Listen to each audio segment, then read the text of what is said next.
مذہبی اشتعال انگیزی اور اس کے نتیجے میں پیدا ہونے والے تشدد اور کھلے عام دہشت گردی کی ذمہ داری کس پر عائد ہوتی ہے؟ ایسا کیوں ہوتا ہے کہ سادہ عوام قانون کو ہاتھ میں لیتے ہیں، ہجوم کرتے ہیں، قومی املاک کو تباہ کرتے ہیں اور نہتے انسانوں کو مار مار کر ہلاک کر دیتے ہیں؟ استاد گرامی جناب جاوید احمد صاحب غامدی کے نزدیک مذہبی اشتعال انگیزی اور مذہب کی بنیاد پر نفرت کی ذمہ داری 4 گروہوں پر عائد ہوتی ہے۔ اولین سطح پر اس کے ذمہ دار ہمارے مذہبی رہنما ہیں۔ یہ لوگ اپنے وقتی مقاصد کے لیے شریعت کی غلط تعبیرات پیش کرتے ہیں، جید علماء اور فقہا کی آراء کو چھپاتے اور ان کی جگہ شاعروں کے، خطیبوں کے اور واعظوں کے بیانات کو پھیلاتے ہیں۔ قصے، کہانیاں اور داستانیں سنا کر سادہ اور مخلص لوگوں کے جذبات کو بھڑکاتے اور انہیں خلاف قانون اقدام پر آمادہ کرتے ہیں۔ اس کا نتیجہ یہ نکلتا ہے کہ عوام میں ایسے لوگ پیدا ہوتے ہیں جو خود ہی مقدمہ قائم کرتے، خود ہی وکیل بنتے، خود ہی گواہی دیتے،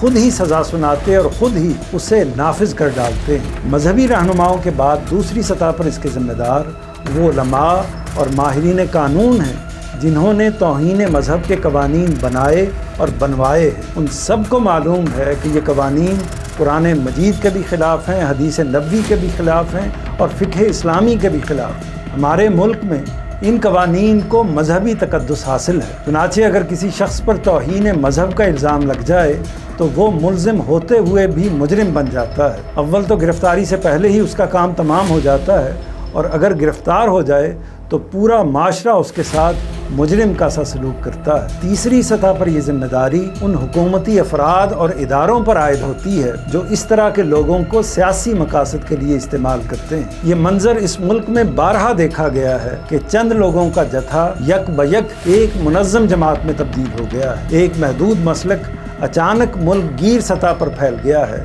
پھر کہیں سے سرمایہ بھی مل جاتا ہے، اسلحہ و بارود بھی دستیاب ہو جاتا ہے۔ اصل میں ہمارے مقتدر ادارے ان گروہوں کو سیاستدانوں کو قابو میں رکھنے کے لیے استعمال کرتے ہیں۔ چوتھی سطح پر وہ سیاستدان، سماجی رہنما اور دانشور بھی اس کے ذمہ دار ہیں جو اس معاملے میں نظر اندازی اور پردہ پوشی کا رویہ اختیار کرتے ہیں۔ وہ نہ مظلوم کا ساتھ دیتے ہیں اور نہ ظالم کو برا کہتے ہیں، بلکہ اکثر اوقات قانون کو ہاتھ میں لینے والوں کی تائید میں آ کر کھڑے ہو جاتے ہیں۔ یاد رکھیں کہ جب تک یہ چاروں گروہ اپنے رویے اور اپنے معاملات کی اصلاح نہیں کر لیتے، اس وقت تک اس ملک سے مذہبی اشتعال انگیزی کو ختم نہیں کیا جا سکتا۔